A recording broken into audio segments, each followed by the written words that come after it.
Mimi Touré sax taxaw na fi premier ministre bu boobu daal di taxaw ne traque des biens mal acquis andi na fi xaalis bu bëri gis ngeen 23 milliards depuis Wade du dëgg depuis Wade xaalis boobu jógewul ci traque des biens mal acquis rapport IGE la mu wane ni li ñu waroon verser ci 53 milliards am na li ci des naaree tiit daal di signer seen chèque amul benn rapport ak loolu waaye responsabilité yi fa amoon ci ñi fa def tooxi doone laaluñu leen. am na lu fi xewoon ci benn gaalu pétrole bu ñuy wax navire Olinda IGE daal di def recommandation ne Samuel Sarr nañ ko topp ci yoon 9 milliards sànq nañ ko foofu ana dossier boobu ñëpp xam nañu relation bi ñu am ñoom ak Samuel Sarr kenn déggul ñu wax ci. noonu la amee ci beneen dossier bi nga xam ne ci Senelec la woon ak entreprise bi ñuy wax Mina Distribution nga xam ne tey mi nga Senelec suba mi nga Azer te fu mu dem rek milliards yi dul jeex moo naan mes ne mentañ te kenn du ko tudd. ñu dellu si waat ne affaire Petro-Tim bi nga xam ne bu bees la affaire Petro-Tim rapport am na ci waaw naka la président Macky Sall mu ne làq raqam ci gannaaw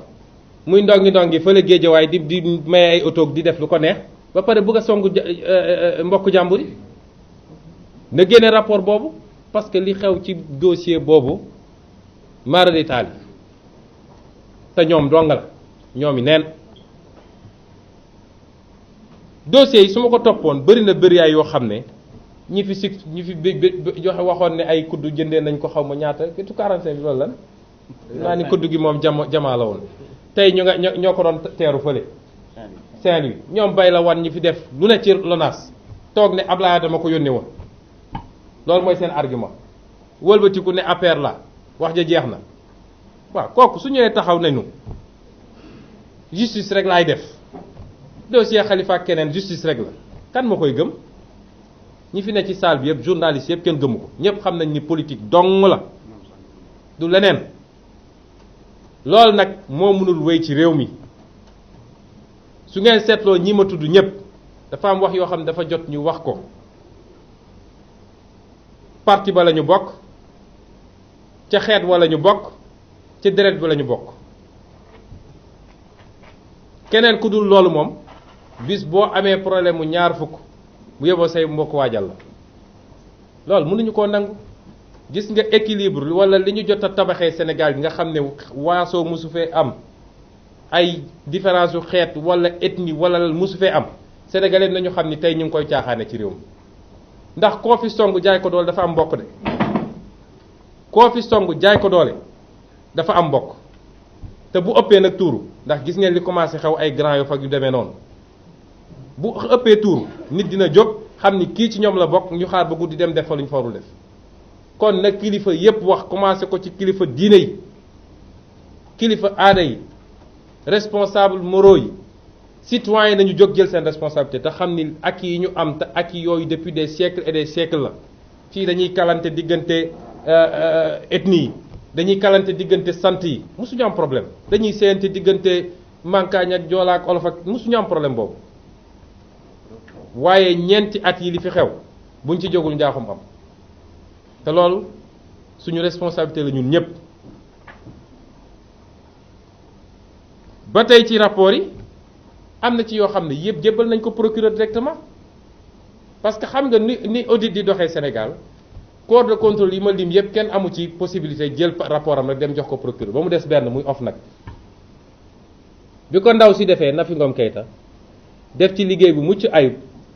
defal ñu rapport bii nga xam ne macha allah bii ca lañ ko dàqee yow nee nga gestion sobre et vertueuse te xam ngeen Nafi Ngom Keïta dafa dooroon dossier Petro-Tim nekk IGE ñu dàqee ko IGE yóbbu ko OFNAC far plainte ñëwaat foofa bi muy dem bay waaj a boucler rapport foofu ñu ne ko d'ailleurs sax yow nag ñoo commencé sonnal ca lañ ko fa jëlee waaw mais am na ci yoo xam ne moom jotoon na ko déposer directement ci procureur parce que seen statut ñoom may na leen ko procureur de la république bi taxaw nag bëgg ñëw gëm loolu lu ñu mënut a gëm ndax nu nit am nañu xel te jàng nañu droit te xam nañu nu institution yi di fonctionner ci réew mi moom as ndaw kese la dañ koo abal bët abal ko nopp abal ko làmmiñ fu ñu ko joxañ nag foofa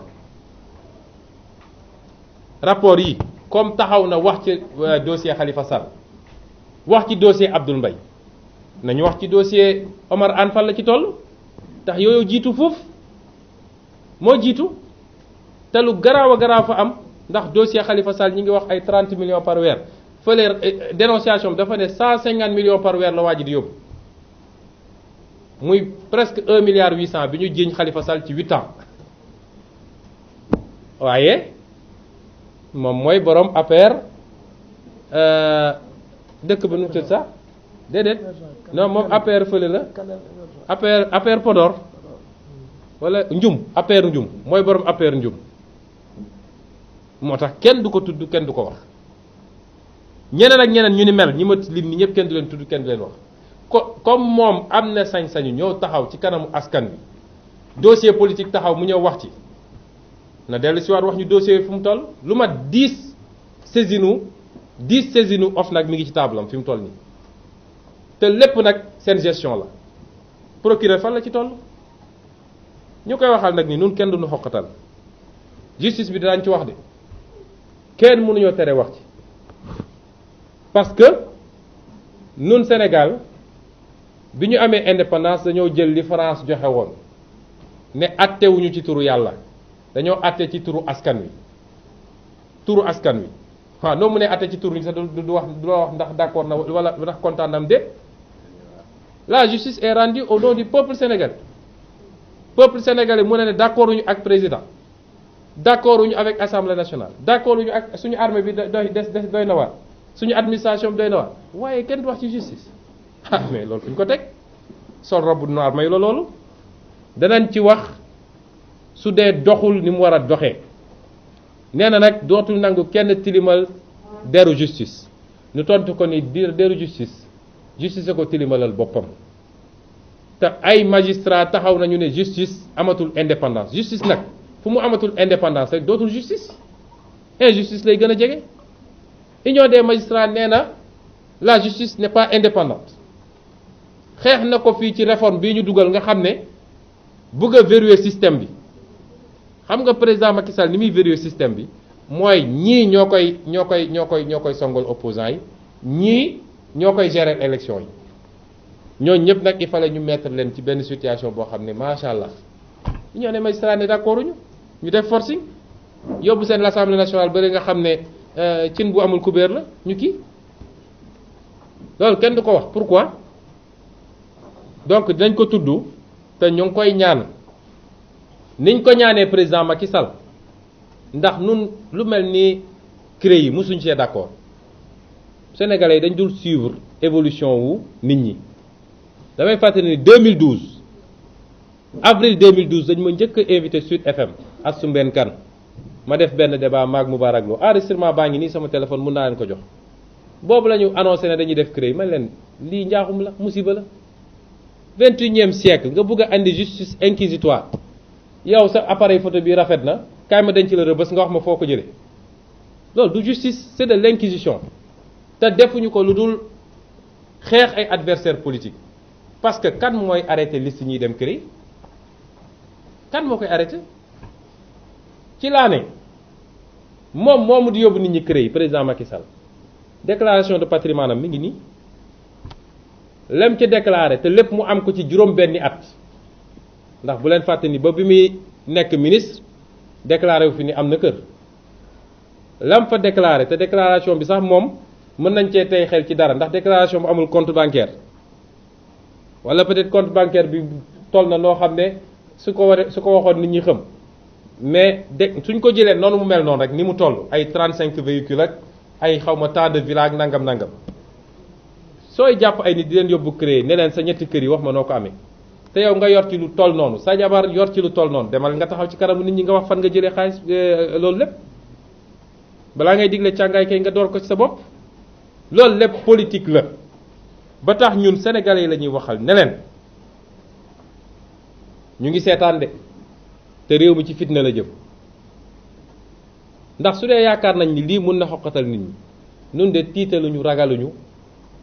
du kaso du bal bu ñuy dóor du agression parce que réew mi kenn ëppalewuñu ci mais nag li ñu am tey te mooy loolu rek ay richesse Sénégal tey la ñuy doog wax pétrole ak xaw ma lan ak lan mais Sénégal lii woon dooleem yépp mooy jàmm ji mu am mosuñoo am coup d'état mosuñoo am guerre civile mosuñoo am léegi lii loolu de fi mu ne nii mi ngi en danger parce que ñoom suñu déterminé benn nañu xam ne ñi ñu jàkkaarloo déterminé nañu fukk te ragal rek nag mooy làqatu ci gannaaw état di xeex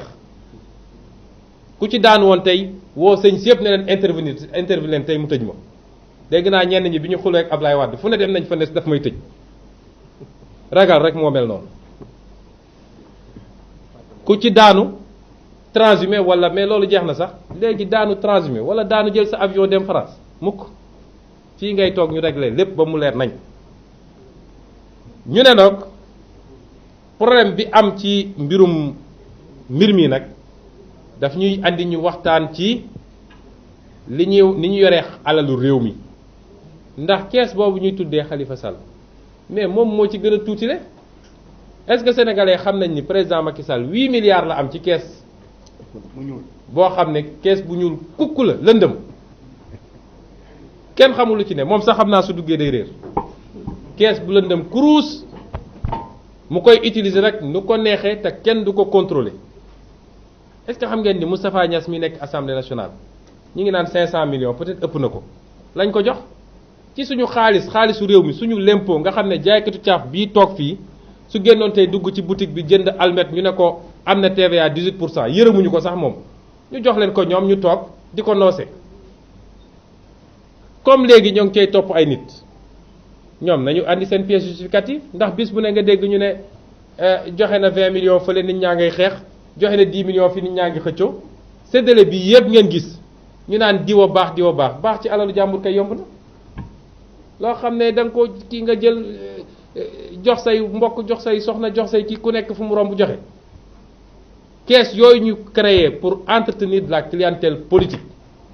gis nga boo gisee ñenn ñi di rey seen bopp pour am genre poste yooyu ba tax ña nga àndaloon démb ak barki démb yëpp nga mun leen tëj kaso kees yooyu rek la kees yooyu daganut dafa war a dañ ci réew mi gis nga kees yooyu réew yëpp soo demee am na benn kees bu ñuy wax benn kees rek boo fa am benn ñu koy wax fonds spéciaux kees boobu li ko tax a jóg mooy am réew mënoo bind lépp ci sa kayitu xaalis li ñuy wax budget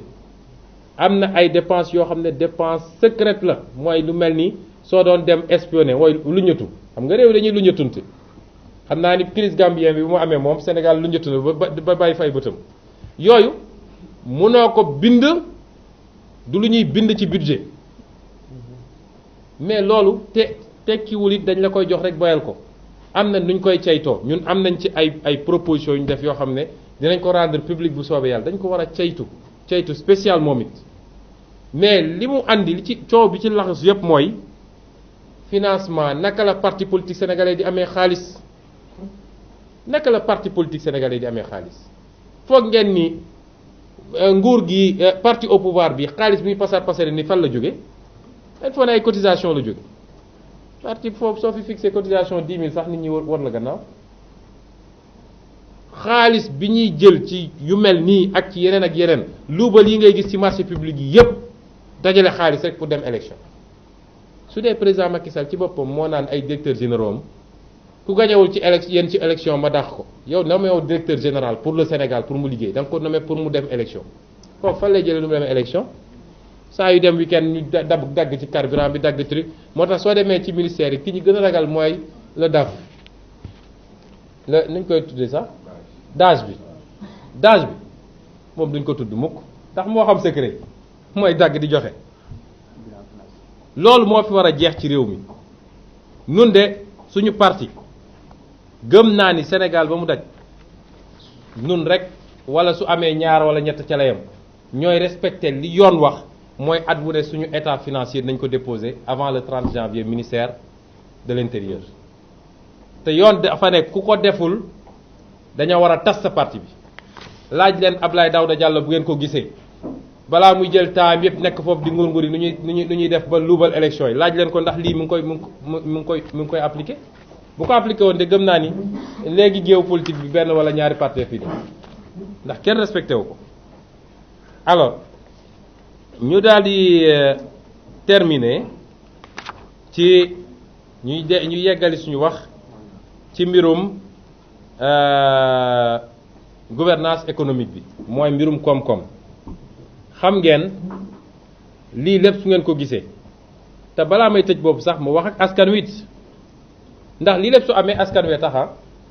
ndax tant que askan wi amul benn bët bu muy xoolee politicien lu dul lan la may andil suñu politicien ku ci toog ci nguur di nga sàcc ndax kenn liggéeyu ko kenn donn ko foofu rek nga ko mën a jële xaarewuñu ci politicien muy financé politicien du cërëm li tax politicien Amérique du ko def te ñu ëpp ñu alal politicien France du ko def te ñu ëpp ñu alal politicien li ñu xaar ci moom mu am gis-gis bëgg réew mi am programme loxoom set wicc ñu jox ko réew mi mu defar ko ba kenn ku nekk sa wërsëg fekk la fa nga ne loolu la ñuy xaar ci politicien mais tant que ñi ngi xaar politiciens yi di andi weccet dinañ ko ne di sàcc seen alal di leen ci jox as tuut koo ci tudd ana a njabootam ana doomam ma nga Canada ma nga États-Unis ñun suñu doom yi nekk fii ci abri provisoire yi donc lii lépp ñaare ñoom ni ñuy fonctionner mooy saa suñu jaaxlee rek gaawantu jaxase carte gi waaye loolu du tax ñu du tee ñu fàttali population bi ne leen luubal gi bëri na ci réew mi de jaxase carte gi bëri na ci réew mi te nag dañ leen promettroon gestion sobre et vertueuse yorin bu cell yorin bu sell te jub defe naa noonu la yorin gi de sellul jubul biñ fa toogee ba léegi ba ñu nee Sénégal am na pétrole balaa ñu naan la ñu jaay pétrole ba pétrole ba lañ ko jaay yooyu yëpp nag ñuy yégal nii lii ñuy def nii du tax ñu fàtte xeex yooyu te ci fan yu néew en tout cas ci biir weer wi ñu ne dinañu am duma ci wax lu sori parce que dañ koy liggéey ak ñu bëree bëri dinañu am ay initiative wala ay contre offensive yu rëy ñu jël yoo xam ne ñoom danañu xam ni moomuñu réew mi te li ñu seq ñun ñëpp bokk ko duñ leen ko seetaane noonu ma daaneel daal ci wax ni suñu toppoon yoon Macky Sall mandaam jeex na dina jeex le 3 avril la ca des matatul weer parce que yoon li mu wax mooy boo demee ci biir mandat nga bëgg a soppi constitution bi surtout lu mel ni mandat bi ci duréem da nga war a def da nga war a am looy bind ci biir ne lii ñuy soppi nii est-ce que mandat bii ñu nekk nii bokk na ci wala bokk ci Abdoulaye defoon na ko 2001 ak 2007 defe naa waaye moom defu ko xam naa nag comme moom dafa am benn constitutionnaliste bu mag a mag bu bëri xam-xam bu ngeen ko gisee journaliste yi ngeen laaj ko mais ñun li ñu jàpp te dinañ ci diisoo ak opposition bi yépp mooy loolu fu mu amati à partir du 3 avril acte yi mu posé yépp jàpp nañ ni c'est anticonstitutionnel ndax il n'est plus légitime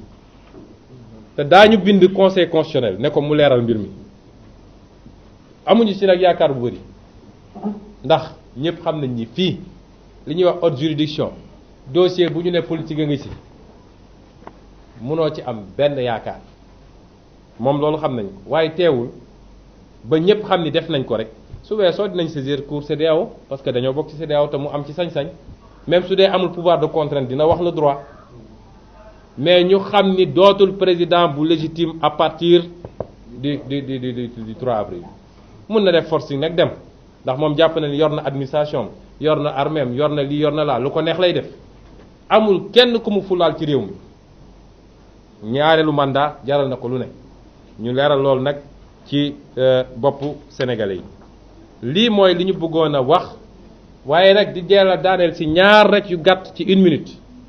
benn bi ñu jëmle ko ci opposition bi ne opposition bi yëpp daje booloo waaye du yem ci opposition bi ñépp ñoo xam ne fii Sénégal suñuy liberté suñu démocratie yitteel na leen nañ ci ànd ñu jàmmarloog waa ji parce que kii suñu xeexul ak moom du dellu gannaaw ànd boobu nag ci wàllu opposition bi kese waruñu koo tënk ci élection ndax opposition bi am na lu ñu commencé woon mu dox bu baax a baax waaye keroog bi ñu nee nañu def liste unique ñenn ñu ne noonu mënuñoo bokk ci liste unique la ñu bëri doon yox-yoxi waaye nit mën nañoo ànd xeex dëgg bu loolu weesoo ku nekk jaar fi muy jaar te noonu loolu la ñu gëm. loolu daal mooy li ñu bëggoon a daanelee conférence de presse bi di delloo kàddu gi journalistes yi su dee am na ay laaj ñu